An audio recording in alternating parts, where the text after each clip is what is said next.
This is Jim Nailon, liturgical guitarist. I'm going to share my arrangement of the hymn, A Mighty Fortress.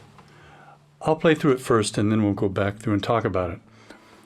Notice I have a capo on the first fret because I tune this guitar down a half step. So this puts me back up into normal tuning.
Okay, so that's probably the first major Protestant hymn that we still sing. Some Catholic churches don't like it, but it's in the Breaking Bread, and some play it. And there's a lot of Protestant guitarists out there that follow my work. So I decided to put this up. Years ago, I have a 1978 Mel Bay edition by Joseph Castle that has an arrangement of this. And so for years I put off arranging it because I figured I would probably just duplicate what he did. He did it in the same key. But I looked at it a week or so ago and realized that my style has gelled and developed over the years, and I don't play it like he does. So I'm not plagiarizing anything here that I'm aware of. So the keys in playing this are having your basic chord changes very fast and clean. There are no bar chords. It's nothing technically demanding, just a lot of quick chord changes. It changes chords almost every beat. So you want to be sure that you can make your chord changes really, really fast and clean. And the last thing I think is in arpeggiating or not arpeggiating a note, or rolling or not rolling, not a note, a chord. So rolling would be, and straight would be plucking all of them at once. Rolling, you kind of release. This one lends itself more to plucking the chords out straight than to rolling. But there's a few places where I rolled, and you'll hear that. I'm not going to talk any more about that, but I'm a guy that usually overdoes the rolling, but it would sound bad if you just did.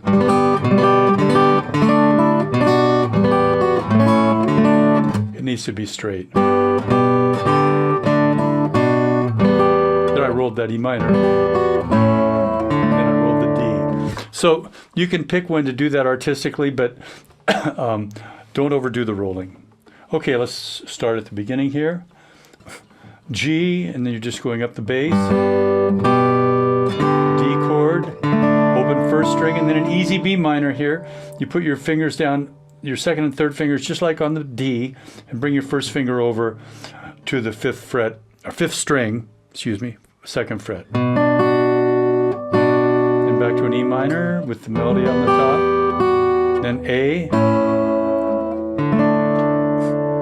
And I put some fingerings in there on the A, but again, I always, when I do a song that uses an A major chord, I often will leave the fingerings out because there's so many ways to play it. But just play it however you're comfortable. Kind of, if you don't like my fingering on the A, then don't use it. I don't use it.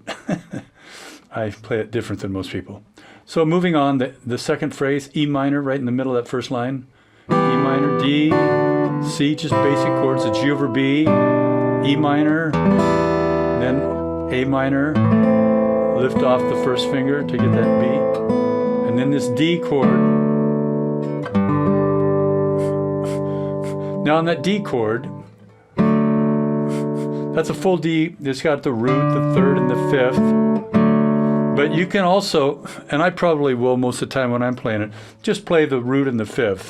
Just the fourth and the third string. So sounds just as good. This music's over 500 years old. It's Renaissance period music, and in the Renaissance, a lot of times they would end on open voice chords without the third, so the root and the fifth. So like the G chord there that I use all the time is the root, the G, the D, which is the fifth, and the root again. I don't put the third in there, the B. You can if you like that sound, but I like the open sound, and I think that's more appropriate to the style. So then the second line starts, the last note of the first line, same thing. Second line's exactly the same. B minor, E minor, D, and that's the open D. Then E minor, D, C, G over B, E minor, A minor, G. Okay, so then third line, your measure 9. So, and again, they're basic chords that you're playing. You just have to know which strings to pluck and which not to pluck. If you're just strumming every chord, like if you just go,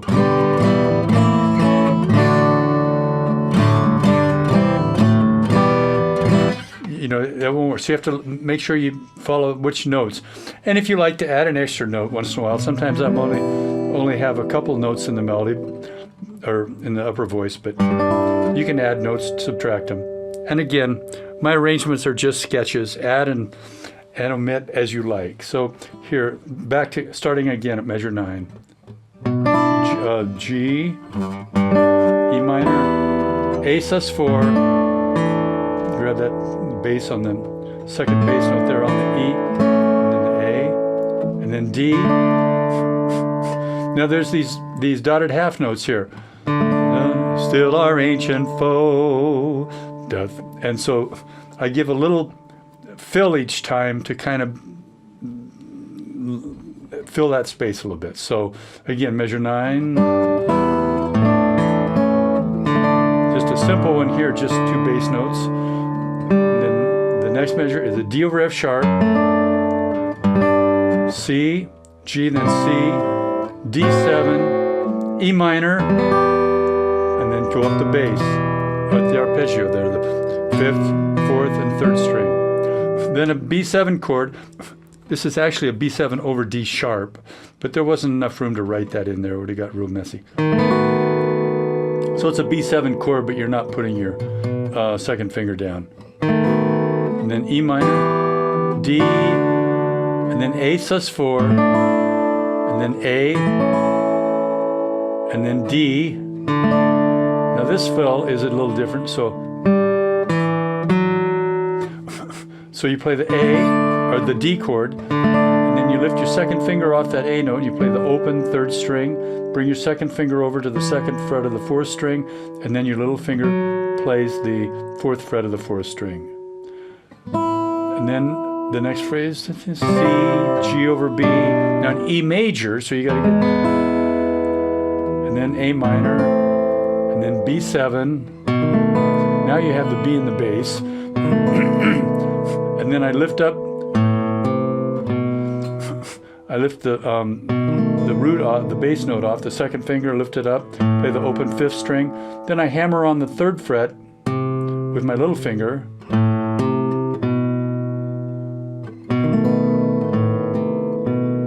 like that. Then the E minor, G, E minor, A minor, G. So that's the first verse, pretty straight. Then I break it up a little bit, like is more in my style, where I'm not real fond of just block chords, but this song lends itself to them. But I arpeggiate it up a little bit here in the second verse, so you hear some droning notes sometimes. So as at the beginning. So this G, top of the page 2, D, that's just like before. Then E minor, that's the same. Here, we break that chord up a little bit. Then the D, same thing. And then a little lead in here to the E minor. And you notice I added a measure of 5/4 time there. The reason I did that, and I do it, in each of the first two lines, is because the melody in there, it's a mighty fortress is our God. It's written with just a quarter note, and it goes right into the next one. Is our God a bulwark now? But most hymnals will have a hold, a formata over the God, the word God. A mighty fortress is our God, little hold, a bulwark, but the music doesn't change. Well, I wanted to add a little fill in here, so to make that so I could write it, I had to make that, instead of putting just a hold over those D chords, I had to give it an extra beat. So that's why there's that 5/4 measure, then it goes right back into 4/4. So starting again, the second verse, the D, E minor, and then D, then E minor with this drone note, and here we're just playing in tenths until we get to here, the E minor. So E minor, D, C, G over B, E minor, and then A minor,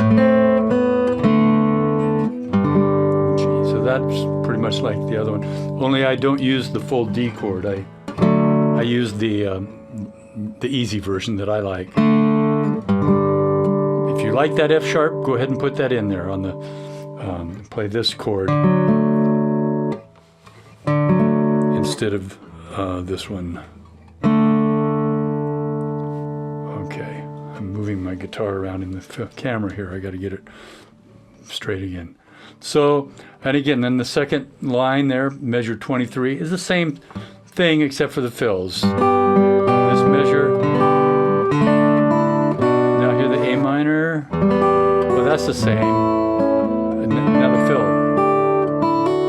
That's a little different. So the D, and then fourth finger on the third fret of the first string, and then a hammer on, open first string to the second fret. And then E minor, same thing here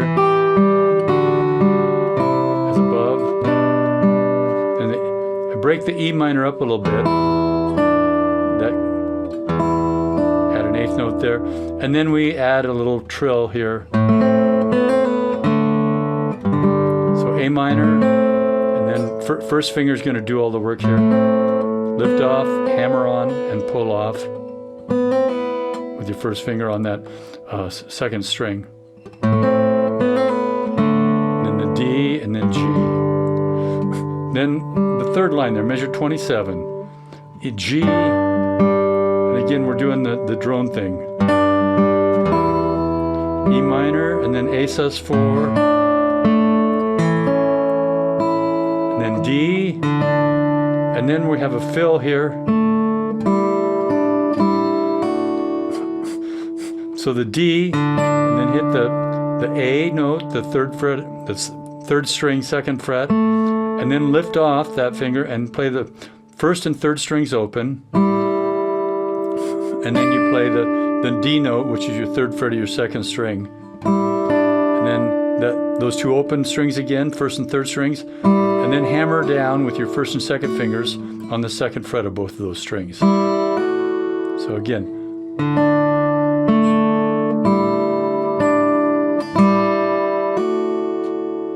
Okay, and then a D over F sharp, but we're droning the G here, so that sounds a little dissonant right here, but it'll come in, it'll make sense here next chord. And G, and then C, and then D, and then E minor, and another trill.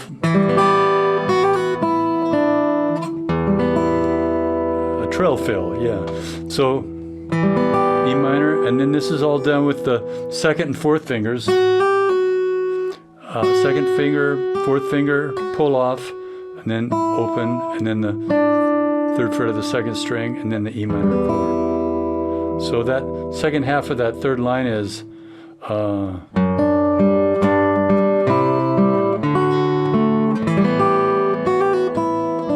then the E minor chord.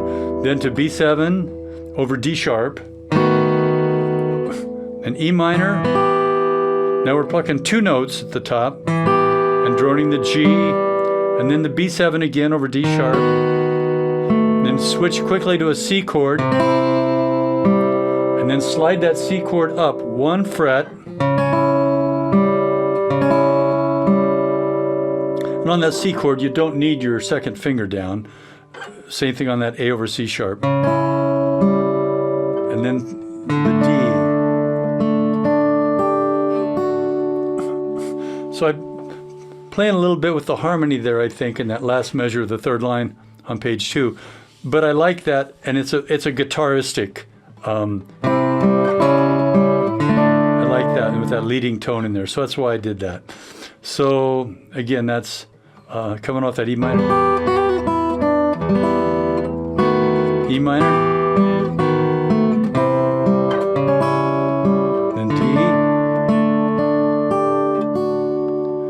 Open, and C, G over B, but then you have to put the G sharp down. So that'd be measure 33, the second measure in the last line.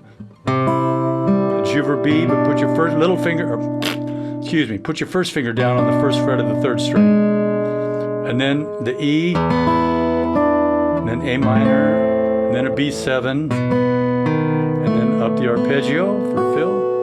And then leads you into the G melody note, the E minor, and D, C, G, E minor, little finger, then A minor. And here I put that full D back in since it's the finish here. But you don't need to do that. You could go.